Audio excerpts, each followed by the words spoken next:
بسم الله الرحمن الرحيم الحمد لله رب العالمين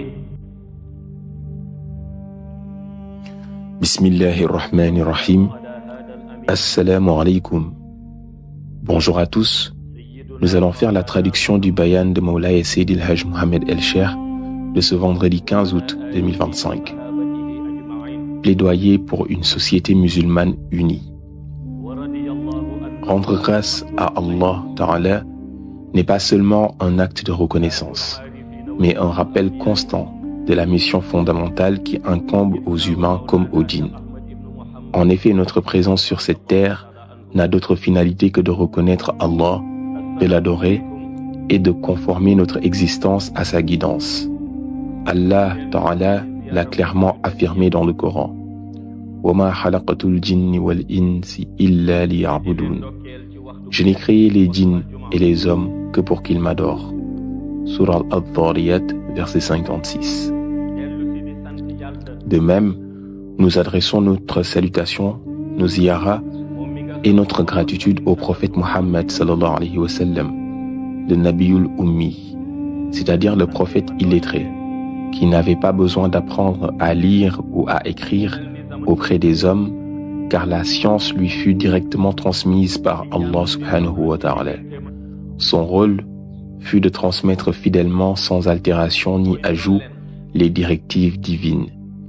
Allah subhanahu wa ta'ala lui a confié le message universel par le biais de la révélation, al-Wahy.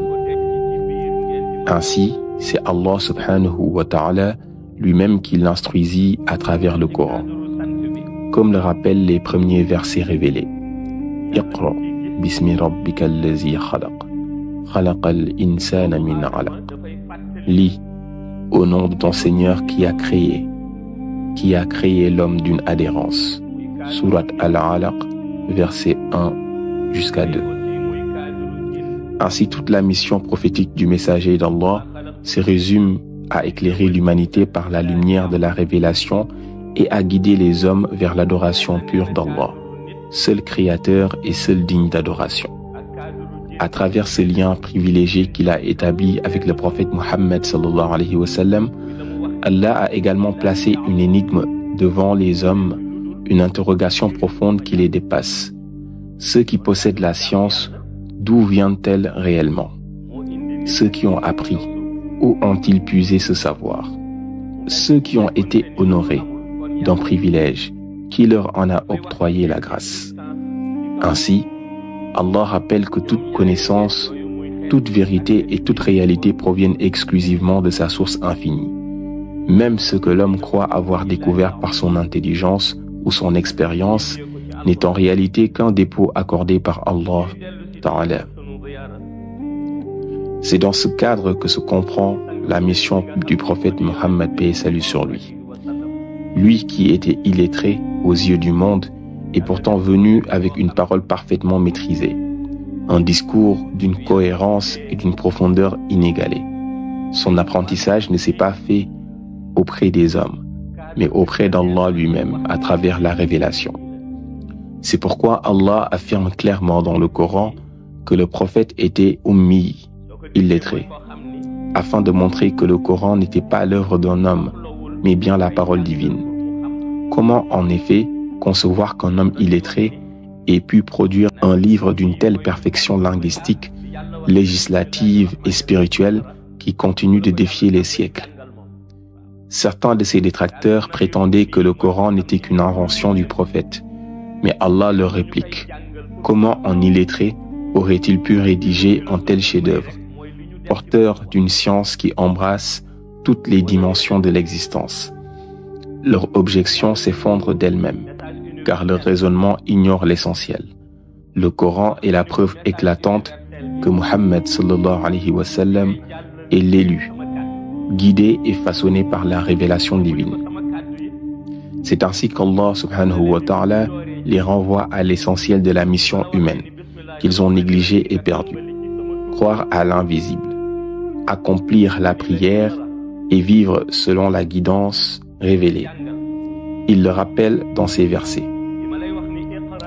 الذين يؤمنون بالغيب ويقيمون الصلاة ومما رزقناهم ينفقون والذين يؤمنون بما أنزل إليك وما أنزل من قبلك وبالآخرة هم يوقنون أولئك على هدى من ربهم وأولئك هم المفلحون. Ceux qui croient à l'invisible accomplissent la prière et dépensent dans le bien de ce que nous leur avons attribué. Ceux qui croient à ce qui t'a été révélé, Muhammad, et à ce qui a été révélé avant toi, et qui croient fermement à la vie future. Ceux-là sont sur la voie droite de leur Seigneur, et ce sont eux qui réussissent. Surat Al-Baqarah, versets 3 à 5. Ces versets décrivent les qualités essentielles qui définissent les véritables croyants. La foi en l'invisible, l'accomplissement régulier de la prière, la générosité dans le partage de leurs biens, la croyance en l'ensemble des révélations divines, ainsi que la certitude inébranlable en l'au-delà. Lorsqu'Allah subhanahu wa ta'ala dit « Allazina yu'minuna bil hayb » ceux qui croient à l'invisible, il ne s'agit pas d'un niveau de connaissance ésotérique, ma'arifa, ni de station spirituelle élevée, accessible aux initiés. C'est avant tout une disposition intérieure fondamentale. Accepter dans sa conscience et dans son cœur que Dieu existe, même si on ne le voit pas. L'homme n'a qu'à contempler autour de lui pour percevoir les signes de cette réalité. Qu'il lève les yeux vers le ciel, il s'étend au-dessus de nous, immense et immuable. Depuis des milliards d'années, l'homme construit des palais, des monuments, des gratte-ciels.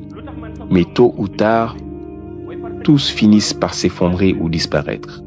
Le ciel, lui, demeure intact, suspendu au-dessus des générations, sans jamais vieillir, sans jamais s'écrouler. Depuis Sayyidina Adam alayhi salam jusqu'au prophète Muhammad sallallahu alayhi wa sallam, en passant par Noé, Moïse et Isa ibn Maryam alayhi salam, tous ont trouvé ce même ciel au-dessus d'eux, inchangé et fidèle à son ordre. Aujourd'hui encore, il est toujours là, comme un signe permanent de la puissance et de la permanence du Créateur. Il en est de même pour la terre, vaste, solide, hospitalière, elle continue de porter l'humanité depuis ses origines sans jamais faillir à sa mission. Allah subhanahu wa ta'ala le rappelle dans le Coran.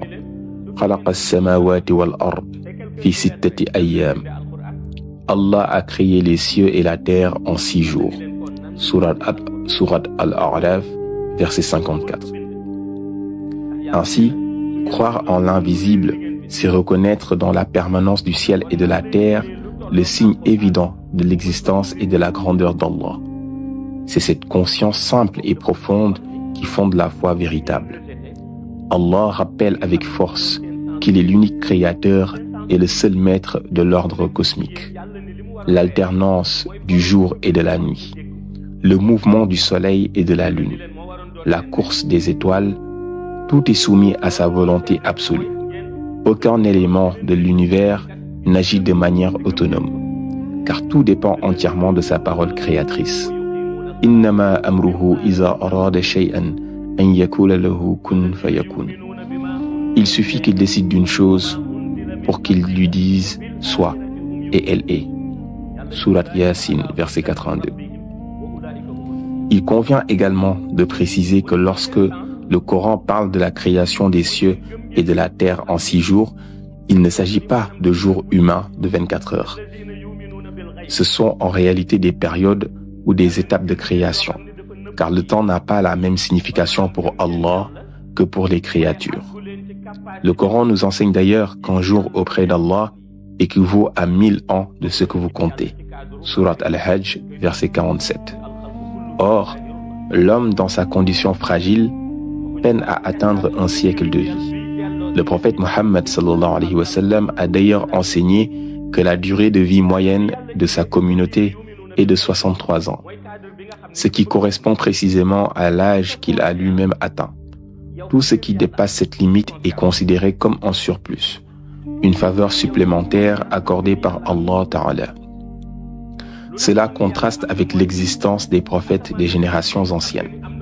Ainsi, Le prophète Noé, alayhi salam, a vécu parmi son peuple pendant 950 ans. Sourate Al-Ankabut, verset 14. Preuve éclatante de la volonté divine et de sa puissance à manifester ses miracles dans la vie des hommes. De même, Allah subhanahu wa ta'ala a laissé certains tyrans agir longtemps avant de les châtier, comme Pharaon qui semait la terreur et l'injustice, allant jusqu'à proclamer sa divinité. Allah subhanahu wa ta'ala lui a permis de régner pendant 4 siècles, afin de démontrer que sa justice ne se précipite jamais, mais qu'il accorde à chacun le temps voulu avant le jugement final. Ceci nous révèle un des noms sublimes d'Allah, As-Sabour, le patient. Sa patience infinie ne signifie pas négligence, mais sagesse. Car si Allah diffère le châtiment, c'est pour donner aux hommes l'opportunité du repentir. Et lorsque le décret tombe, nul ne peut l'arrêter. Allah, dans sa miséricorde infinie, ne se précipite jamais pour châtier les hommes. Malgré leur désobéissance répétée, il accorde un délai, laisse aux serviteurs le temps de réfléchir, de se repentir et de revenir vers lui. Car si Allah punissait immédiatement chaque faute commise, il ne resterait plus un seul être humain sur terre. Son indulgence et sa patience sont donc un signe de sa compassion envers l'humanité. C'est dans ce même esprit que le prophète Mohammed sallallahu alayhi wa sallam, en transmettant le message universel, nous a enseigné que la relation du croyant avec son Créateur doit avant tout reposer sur la recherche constante du pardon. Le Coran nous invite clairement à cela. Istaghfiru rabbakum. Demandez pardon à votre Seigneur. Mais cette demande de pardon n'est pas un simple mot prononcé du bout des lèvres. Elle exige de la sincérité, une prise de conscience, un regard profond pour les fautes commises et une véritable volonté de corriger son comportement. Le cœur doit se tourner pleinement vers Allah, dans l'humilité et l'espérance de sa miséricorde. C'est pourquoi Allah insiste. Toub ilallahi tawbatan nasuhan. Repentez-vous auprès d'Allah d'un repentir sincère. Surat At-Tahrim, verset 8. Le repentir sincère, Tawba Nasuh, n'est pas seulement une parole, mais un acte du cœur et de l'âme. Il consiste à regretter véritablement le péché, à s'en éloigner avec fermeté et à prendre la résolution de ne pas y retourner. C'est là le chemin qui rapproche l'homme de son Seigneur et qui ravive la lumière de la foi dans son cœur. Allah Ta'ala appelle les croyants à se repentir sincèrement avec un repentir pur et véritable, Tawba Nasuh, qui comporte plusieurs éléments essentiels.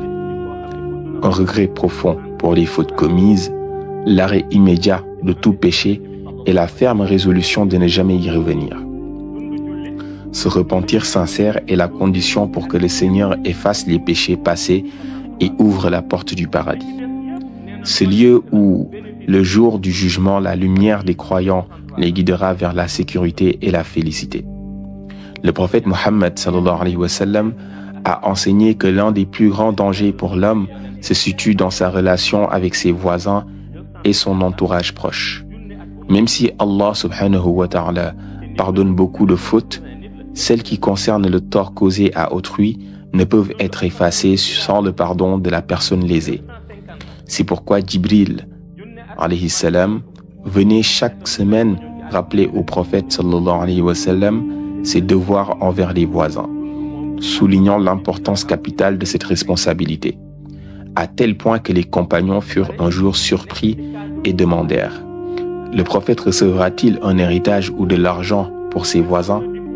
Cette question montre à quel point l'insistance sur le respect et les droits du voisinage est fondamentale dans la vie du croyant. En effet, le respect des droits d'autrui est crucial pour le jour du jugement dernier. Les conflits non résolus entre les hommes, notamment les torts infligés aux autres, seront réexaminés à ce moment-là. Ce jour-là, toutes les distinctions terrestres disparaîtront. Un citoyen ordinaire pourra se retrouver côte à côte avec un président de la République de son époque, ou avec un marabout ayant des milliers de disciples. Allah jugera chacun équitablement, en demandant aux dirigeants et aux guides quelles étaient leurs actions, quelles décisions ils prenaient et dans quel sens ils orientaient ceux qui les suivaient. Ainsi, même les présidents seront interrogés sur leur gestion de l'économie, de la justice et du pays, tandis que les chefs spirituels devront rendre compte de l'influence qu'ils exerçaient sur leurs disciples. Le jour du jugement sera un moment où chaque acte, chaque parole et chaque relation sera évaluée avec une parfaite justice sans privilège ni distinction. Au temps d'Omar ibn al-Khattab, lorsqu'il était Amir al-Mu'minin, le chef des croyants, il représentait le prophète Mohammed sallallahu alayhi wa sallam dans la gestion de la communauté. Dès son accession au pouvoir, Omar prit l'initiative de réparer un pont que les musulmans empruntaient pour se rendre à la prière. Ce passage était en mauvais état et présentait un danger pour les voyageurs. Il engagea donc rapidement les travaux de réfection, les terminant de manière sécurisée et adéquate. Les habitants, surpris par la rapidité de cette décision, lui demandèrent pourquoi il s'était précipité pour entreprendre ce chantier si tôt après son élection. Omar répondit avec sagesse: « Ce pont est désormais sous ma responsabilité. Même si un mouton venait à tomber et perdre la vie à cause de son mauvais état, Allah subhanahu wa ta'ala pourrait me demander des comptes. À plus forte raison si un être humain était victime d'un accident, le jugement d'Allah serait inévitable. » Par cette réponse, Omar enseignait un principe fondamental, le sens de la responsabilité.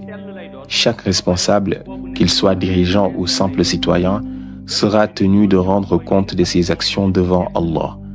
Et bien que le jour du jugement soit redoutable, Allah le rendra avec une justice parfaite et absolue. Le Coran rappelle cette vérité. Allah n'est-il pas le plus sage des juges? Surat Al-Ma'arij, verset 14. Même si les hommes jugent parfois avec injustice ou partialité, Allah jugera avec équité parfaite. Tous reconnaîtront alors que sa justice est absolue et infaillible. Le Coran souligne également sa grandeur et sa souveraineté. Exalté soit-il le souverain, le vrai. Surat Al-Mu'minun, verset 116. Et sa toute-puissance. Fa'alun lima yurid. Il fait absolument ce qu'il veut. Ainsi, la leçon qu'Omar ibn al-Khattab voulait transmettre à travers cette initiative est claire. Toute responsabilité confiée par Allah, grande ou petite, exige vigilance, prévoyance et conscience du jugement divin. Rien ne lui échappe, et toute action humaine sera évaluée selon sa justice parfaite. Ce passage rappelle la toute-puissance d'Allah. Nul ne peut empêcher son décret ni s'opposer à sa volonté. Allah accomplit absolument ce qu'il veut et personne ne peut contester ses décisions. Il peut accorder à quelqu'un une grande richesse alors que cette personne n'en fait pas bon usage et n'adorera pas son Créateur, tandis qu'il peut maintenir un autre dans la pauvreté alors que celui-ci est pieux, pratique sa foi et adore Allah sincèrement. Dans ce cadre, on peut se demander si Allah est Al-Fattah, le grand ouvreur, et Ar-Razaq, le pourvoyeur, pourquoi ne pas donner la richesse à tous les musulmans, afin que personne ne connaisse la difficulté? Allah répond dans le Coran: وَلَوْ بَسَطَ اللَّهُ الرِّزْقَ لِعِبَادِهِ لَبَغَوْا فِي الْأَرْضِ. Si Allah attribuait ses dons de subsistance en abondance à tous ses serviteurs, il se révolterait certes sur la terre. Ainsi, par sa sagesse infinie, Allah ne distribue pas la richesse ou la subsistance de manière illimitée à tous. Si les hommes recevaient tout en excès, beaucoup deviendraient injustes, arrogants ou corrompus. La distribution mesurée permet de préserver l'ordre, d'encourager le travail, l'effort et l'ambition, et d'éviter que les richesses ne deviennent source de désordre ou de rébellion. Dans ce contexte, le prophète Mohammed sallallahu alayhi wa sallam insistait sur l'importance de l'unité de la Ummah islamique. Il savait que la jalousie et les querelles risquaient de surgir, même parmi les croyants, et que l'esprit de compétition malsaine pouvait nuire à la communauté. Malheureusement, Ce phénomène reste fréquent. Par exemple, on peut observer au Sénégal une jalousie maladive et une propension à nuire à son semblable par envie, au point que certains estiment que l'on pourrait enfermer tout le monde dans la même pièce et qu'il y aurait toujours quelqu'un pour empêcher un autre de s'échapper. Cette attitude traduit une méchanceté profonde et un manque de fraternité. Le prophète sallallahu alayhi wa sallam enseignait pourtant que celui qui est envieux n'avance pas et que sa jalousie n'enlève en rien à la personne qui l'envie. Un autre aspect de ce comportement est le désir de se faire remarquer, de paraître et de frimer. Or, dans la perspective de l'islam, la véritable réussite ne se mesure pas à la richesse ou à la reconnaissance des autres, mais à la droiture, à la piété et au respect des enseignements divins. Ainsi, Allah subhanahu wa ta'ala, par sa sagesse, limite la richesse et la subsistance pour préserver la justice, encourager l'effort et permettre aux croyants de se rapprocher de lui par la patience, la gratitude et la solidarité. En me rendant à la mosquée tout à l'heure, j'ai remarqué une publication provenant des responsables de Touba à l'occasion du Magal. Cette lettre rappelait l'interdiction de filmer avec son téléphone et de propager des images ou messages pouvant semer la discorde ou déformer l'esprit de l'événement. Et pourtant, ce n'est pas l'objectif du Magal. Malheureusement, on voit parfois des femmes arborer de nombreux bijoux en or, donnant l'impression d'un défilé de mode, oubliant que, quel que soit notre rang ou notre richesse, tous nous serons un jour enveloppés dans la même étoffe blanche après la mort. Ce phénomène n'est pas limité au Magal. Il se retrouve dans de nombreuses cérémonies, où l'apparence ou l'ostentation prend le pas sur la piété et les valeurs spirituelles. Les rangs érudits de l'islam n'ont jamais recommandé ces pratiques. Leur enseignement portait sur les vertus et valeurs authentiques de la foi, sur l'importance de la prière, de l'adoration assidue et de la discipline spirituelle. C'est pourquoi les guides religieux actuels doivent prendre leurs responsabilités très au sérieux. En l'absence d'encadrement, certaines personnes mal intentionnées peuvent transformer ces cérémonies en occasion de désordre ou de distraction, détournant l'attention de l'essence spirituelle de l'événement. Le prophète Mohammed sallallahu alayhi wa sallam insistait sur l'unité de la communauté musulmane et sur l'entraide entre ses membres. Sans cette solidarité, les ennemis trouveront des occasions de diviser et d'affaiblir la communauté, comme c'est le cas en Palestine. Les habitants de Gaza subissent un génocide et pourtant, trop souvent, les pays arabes restent passifs. Les intentions d'Israël de contrôler totalement la région et de mettre en place le grand Israël sont connues, et ces actions correspondent aux signes annonçant la venue de Dajjal, selon les enseignements prophétiques. Malheureusement, beaucoup de musulmans restent indifférents face à cette souffrance. Le prophète sallallahu alayhi wa sallam avait prédit que la division du monde musulman entraînerait de rudes épreuves, renforçant les ennemis d'Allah contre la communauté. Mais cette leçon ne concerne pas seulement Gaza. Elle commence par chacun de nous, dans notre environnement proche. Avant de prétendre faire la paix ailleurs, il faut d'abord cultiver l'unité et l'entraide au sein de nos propres familles, mosquées et écoles spirituelles. On constate trop souvent que des gens prient dans la même mosquée sans se soucier du bien de leur prochain, ou que des membres d'une même confrérie soufie ne se parlent même pas. La division commence là. Tant que nous ne prônons pas la paix, la fraternité et les bienfaits mutuels entre nous, Allah subhanahu wa ta'ala ne déversera pas sa grâce sur nous. Et nous ne connaîtrons pas la véritable sérénité. Respecter les recommandations du prophète Mohammed sallallahu alayhi wa sallam, c'est d'abord œuvrer pour l'unité, la solidarité et la bienveillance au sein de notre propre communauté. Un jour, Bilal ibn Rabah aperçut un groupe de mécréants approchant brusquement de la Mecque, aux alentours du Maghreb, avec l'intention d'attaquer le prophète Mohammed sallallahu alayhi wa sallam et ses compagnons, aidés de leurs chevaux. Sachant que le prophète sallallahu alayhi wa sallam et les compagnons n'étaient pas préparés au combat, Bilal se leva et adressa un salut de paix aux ennemis. Assalamu alaykum, parmi lesquels se trouvait Abu Lahab. Les mécréants ignorèrent initialement Bilal et insistaient pour avancer et attaquer. Mais de manière surprenante, leurs chevaux refusèrent d'obéir et de progresser. Bilal salua une seconde fois les assaillants, et cette fois encore, les chevaux reculèrent, entraînant avec eux Abu Lahab et ses compagnons, avant de repartir.